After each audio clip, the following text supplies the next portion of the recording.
Great to have you here. The details now. A Ghanaian Commonwealth Secretariat advisor who emerged winner of the 2018 Global Anti-Corruption Excellence Award has said that Ghana's fight against corruption has not yielded much results because policies and structures meant to fight the canker have been ignored. Dr. Roger Opon-Kranting, who also established the Commonwealth Africa Anti-Corruption Center in Botswana, believes, among other things, that Ghana needs to resource the special prosecutor adequately to take up corruption-related cases that drain the public purse.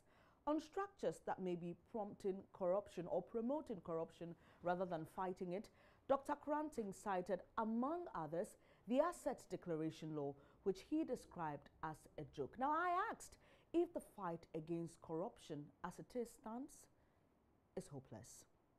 In terms of fighting corruption in Ghana, in the sense of coming up with the ideas, I think Ghana have a lot. And the latest addition is the special prosecutor, which no African countries have it. But because we realize that all the strategy we have put in place were not working, so we keep changing and keep trying. So the special prosecutor coming on board, which I have worked with him. In fact, most of my programs, he comes in as a resource person or as a participant. With all the Shraj, Mr. Whittle, and Yoko Boss, I organize programs for all of them as well.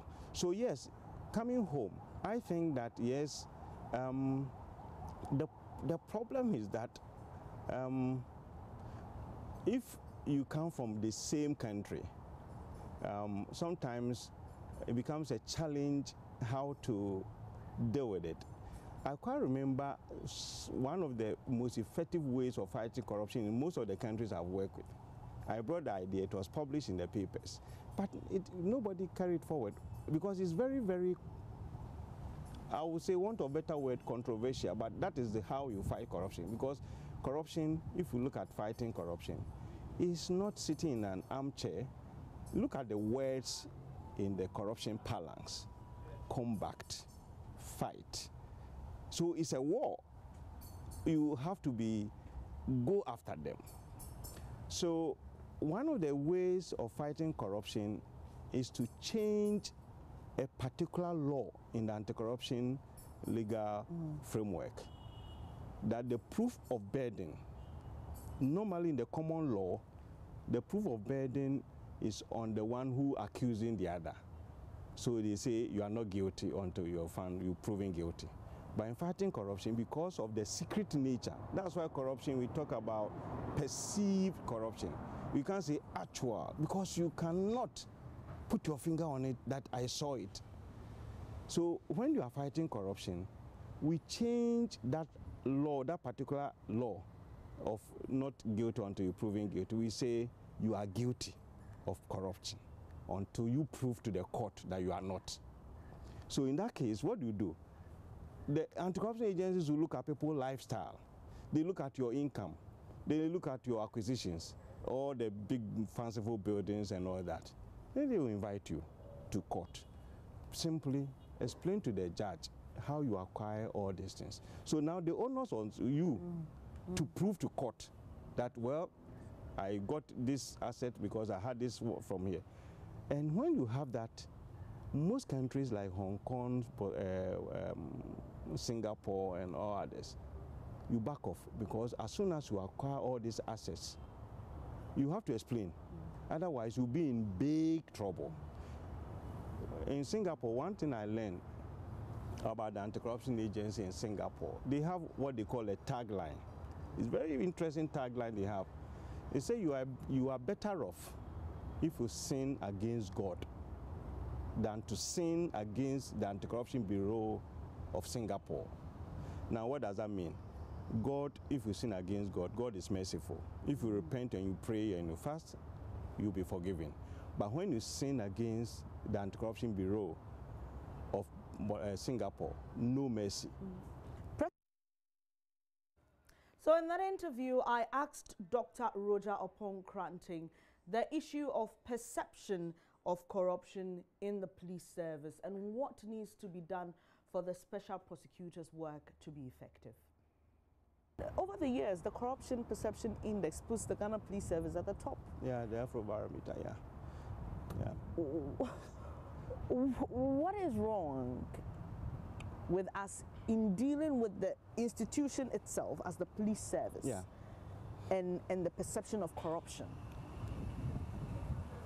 Almost every country in Africa, when you do that, they do it by Transparency International. Which institutions are most corrupt? Then you're going to find police in every country that I've known in Africa. The police, sometimes they talk about the judiciary, sometimes they talk about, of course, the immigration, the customs, and the police. They are always competing for #1 position. The policing in Ghana has not changed much from the colonial times.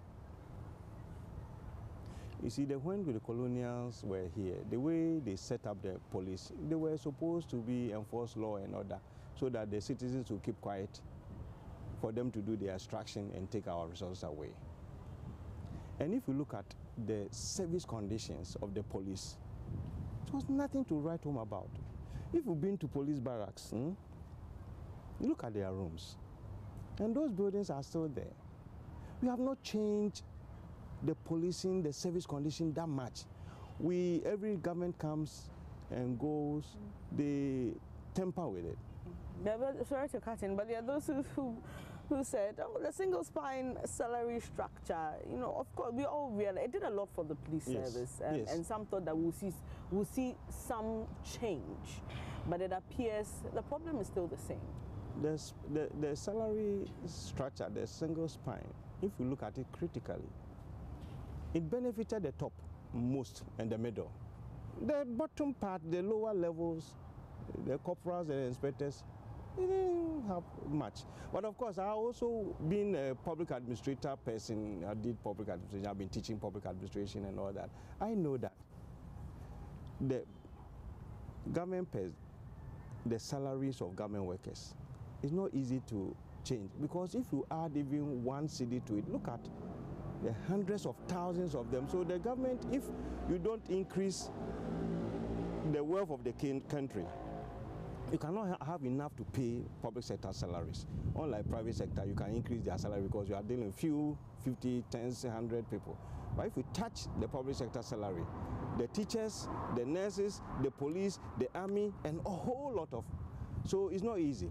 However, the root cause of the police is this, that they are not paid properly. And therefore, any opportunity, that's why I was talking about the petty corruption. Any opportunity for them to amass, take some small money here and there, they will take. So one way of dealing with it is, first, they should be disciplined in the police.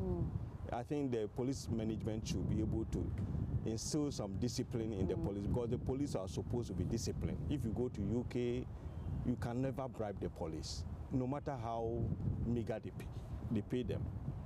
So in their education, they should really instill discipline and train them to be disciplined. And then the government should find ways and means of also trying to, particularly the bottom part, those lower officers, the corporals up to the sergeant, they should do something about their salaries and their condition of service. Now, when you do that, and then they become corrupt, then you can deal with them. But you cannot give them peanuts and expect them, because they have to survive. Is that in any way justifying what they do? No, I don't think whatever reason would justify corruption. Whether you are, because I know people who are paid very little and they are not corrupt. So those who are saying that because you are not paid properly, we should be corrupt, they have no excuse. The point is that they are indisciplined, they are corrupt, and they have to change. So if Ghana wants to make developed from where we are, a lower level of middle income to upper and even higher middle income country, one of the issues we have to deal with corruption. Because the strategic millennium goals, if we do the calculation, the amount of money that we need to implement the goals are the same amount of money we lose through corruption. So it means if we can deal with corruption, we can have enough to develop our country. While we deal with corruption here in Ghana, there's a continent agenda to deal with the problem because Ghana is not the only country on the continent losing so much to corruption. And so this year, the AU declared, last year, 2018. 2018. Yes, 2 days into 2019. So I'm still in 2019. But last year, the AU declared the year as an anti-corruption year, and sometime in November there was an AU high-level dialogue on corruption. That's right. In assessing the year and all the activities that took place, what would you rate the AU's performance in the fight against, or how would you rate the AU's performance in the fight against corruption? Not very good rating. The AU, again, they have very good policies, strategies in place. I've read all of them. I've looked at all of them. But nothing is happening because this AU, they have what they call Anti-Corruption Advisory Board, who's supposed to implement these strategies and spearhead them. They don't do much. Once a while, you hear them coming for a meeting, and that's it.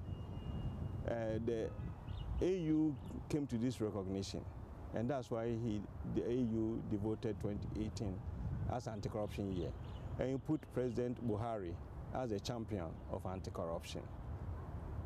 Nothing happened until last December when they have to do this conference. Now, conferences without any action is a talking shop, as we know. So therefore, unless the continent body like AU look at corruption seriously and design a program, pragmatic program, bring in all the national agencies together. Because one of the things I was discussing with former President Mbeki, I had a program in Abuja, he was there, and he was complaining.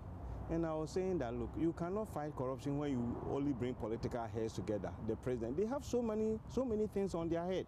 They go and they are forgotten. You should rather target the heads of the anti-corruption agents, those who are actually leading the fight against corruption. Those are the people you should target. The political heads, yes, they will give you political will. What you have to tell them is that please give these people the will, the support, and the resources to fight corruption. But you should target those who are in the trenches, not the president and the prime ministers, because they have so many things on their plate. As soon as they leave the conference, they are looking at foreign affairs, they are looking at interior, they are looking at that, they are looking at that.